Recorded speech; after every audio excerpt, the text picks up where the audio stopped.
Hey guys, I'm Anarchist, and welcome to my latest video. So in this video I'm just going to be giving a little quick sort of, I guess, some ideas as to how law enforcement in general throughout the world and sort of court proceedings and stuff like that can be sort of improved under essentially in an anarchist society. And I'm literally just going to go through why I think it needs to be changed and why this new way that I've in mind, and I think it's just the way that it's most popular within sort of anarchy to, you know, have a certain way of things when it comes to dealing with sort of criminals and the law. And yeah, I'm just going to get straight into the video, and here we go. So now recently I've sort of kind of lost a bit of faith in the police, like not necessarily not respect, so like I don't respect them, they do the jobs, because yeah, I'm not saying that every single police officer is sort of bad or anything like that. I'm just saying that by nature of their job they kind of are the way they are. Like, it's sort of the way that they're sort of programmed and sort of taught to be and trained to be like. It's not as though they're just complete dicks all the time and just want to stop you having fun, stop you doing anything, stop all this. It's just the way their job is. Like, obviously if you're doing something illegal, then obviously yeah, they need to stop it.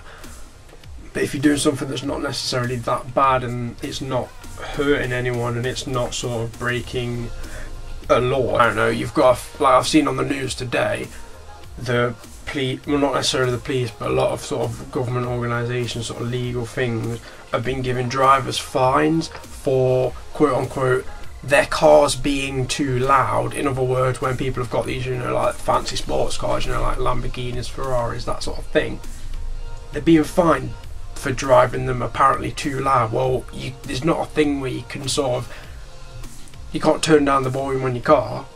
It's not a radio, it's not a TV. You don't get a little remote control that turns the volume off. You can't mute it. It's a car. Can you not, like, honestly focus on actual crimes? Like recently, not going to really name any names or anyone specifically, but someone I know had the car smashed into and just completely written off, essentially by a guy. Just lost control of his car, probably some young yob, just lost control of his car. He got out of his car, ran.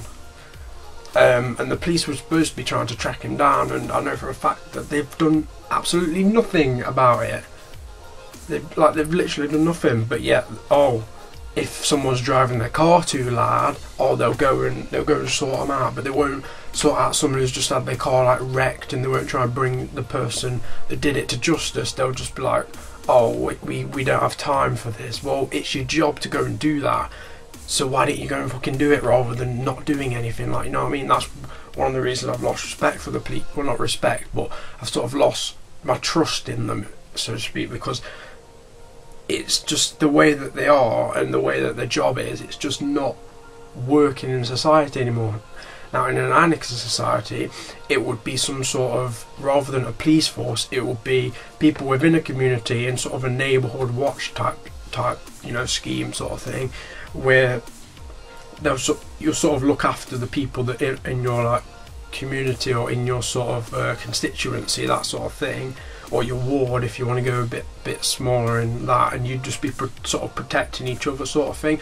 So if you're the person living opposite you gets the car broken into, then all the people in the neighbourhood watch would go and try and find the thief or find the person that's done the damage to the car and, you know, bring them to justice. And I think it would be good for sort of a sort of elected neighbourhood watch team, and each member would have certain roles. Like maybe one person will be sort of more active in the field, and another person will be coordinating things from like an office or some sort of central like thing, and they would have like meetings and stuff like neighbourhood watch things do now. But I think it would be really interesting and really sort of beneficial if, instead of the police having the power to arrest people, the neighbourhood watch do, but only when they're elected, and they have to have all sorts of permission. Like, you can't just have anyone go out and do it. They have to have all sorts of like permission and that sort of thing from sort of the people in the community, and they have to be voted in, and it has to be all like done. And the only power they think they should have is to actually arrest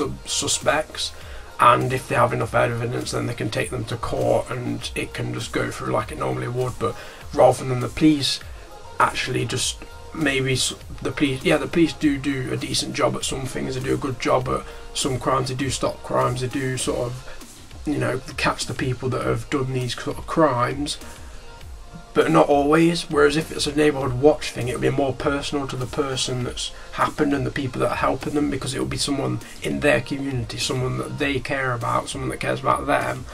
So they're more likely to actually go and help, and everyone as a group would go and help, because if they think it's sort of a I'll scratch your back, you scratch mine, it's not sort of a we'll do the best we can. It'd be every single crime that happens, they try and catch the people responsible, and I just don't understand why that would sort of be sort of a shock to so many people. It's just sort of it makes sense really if you think about it, because it's every single crime is going to be stopped, and then eventually any crime that there is, it'll just literally just fizzle out and completely go, and we'll pretty much live in an almost crime-free society. It's never going to be a fully crime-free society, but in an anarchist state, or not state, but in an anarchist system, it will be a lot less, and it would already be less before you implement the neighbourhood watch sort of militia type scheme. You would just, because in an anarchist society, in the way I see it, it will be everyone gets access to the basic goods, but then obviously the higher level goods would obviously cost money. Like say everyone would be given sort of a basic house, somewhere to live, but if you wanted like to upgrade to a house with like lots more bedrooms, or sort of maybe a one with a bigger garden, or in a sort of nice area, or like maybe even a bigger house if you're a complete baller and you want to go out and buy a mansion in like LA or something, then obviously you need money to do that, which you can get through working. But I don't think it's fair for people that are in really bad situations, and it would obviously solve homelessness. There'd be no more homeless people, because everybody would be given a house, or at least somewhere to live, maybe like an apartment or something like that. Everyone would have access to that, rather than you have to buy a house, because that's essentially fucks a lot of people. That's why a lot of people end up homeless, because they just simply can't afford to get a house, or they fall out with people they're living with, it's like the family and stuff, and then they might just have nowhere to live. But if everyone would have the right to have a place to live, regardless of how much money they've got, if they earn no money, say they're like really disabled and they have a full-time carer who doesn't really get a lot of money, then they could, you know, they'd be able to sort that and give them what they need, regardless of if they can't earn a lot of money. Because obviously at the moment, especially with the Tory government, they've been saying a lot of things where they've been taking down sort of more disabled sort of tax credits and benefits and that sort of thing, and they've literally just been literally David Cameron's pretty much said in his own sort of words that if you're disabled, go fuck yourself, we don't care about you. And then I literally said also, if you're poor, we don't care about you. But in an anarchist society with no government, no hierarchy, no one with more power than someone else, no one that's better than anyone else, well, in sort of sense, like obviously this stuff like football players, and Messi would still be better than, I don't know, Dejan Lovren, for example. It wouldn't just be, they're equal now, they can do the same things. No, that's not what I mean. I just mean everyone would have equal rights, and equality would be there, and also, yeah, everyone would be a lot happier, and there'd probably be a lot less crime, because crime pretty much comes out of, sometimes it's just people who are just mental and they just want to do stuff, and you know, obviously like murder or like other sort of crimes like that, or where they're trying to like gain money, like stealing or something. But also crime is also born out of poverty. Like if someone's really poor and they struggle to find work and struggle to, you know, get started in life, unfortunately they might turn to crime. But if everyone's got the basic things they need, basic food, basic place to live, you know, access to public transport, which in an anarchist society should really be free, I think people would be a lot happier, and they wouldn't have as many people turn into crime, because they won't be forced to. Obviously there's always going to be people that don't want to follow the law, they want to do sort of their own stuff, and obviously they need to be sorted out and, you know, like punished and tried and, you know, dealt with the appropriate punishment. Don't really think death penalty should be sort of they accept in really, really extreme cases where if someone's killed, like, say someone's committed like genocide or something, like, or played a part in like mass genocide, like organised it and that sort of thing, something like that, then yeah, maybe. Or if they've, for example, gone into a church and shot 9 black people because they're a white supremacist, then probably yeah, but not for just random crimes. Like if someone, like, not for manslaughter, not for stealing, not for maybe murder in some instances where it's not like planned out, if it was just sort of an accident, but sort of not like if it was sort of hot-blooded murder, like just something's going on, like say you're just defending yourself and you accidentally like kill someone, or you try and defend yourself, like someone breaks into your house and you like hit them around the head with something and they die. So now I've spoken about that, I just literally want to talk briefly about the judge's role and how a judge would work in a sort of in an anarchist society with a sort of neighbourhood watch type scheme, replacing law enforcement or replacing the police effectively.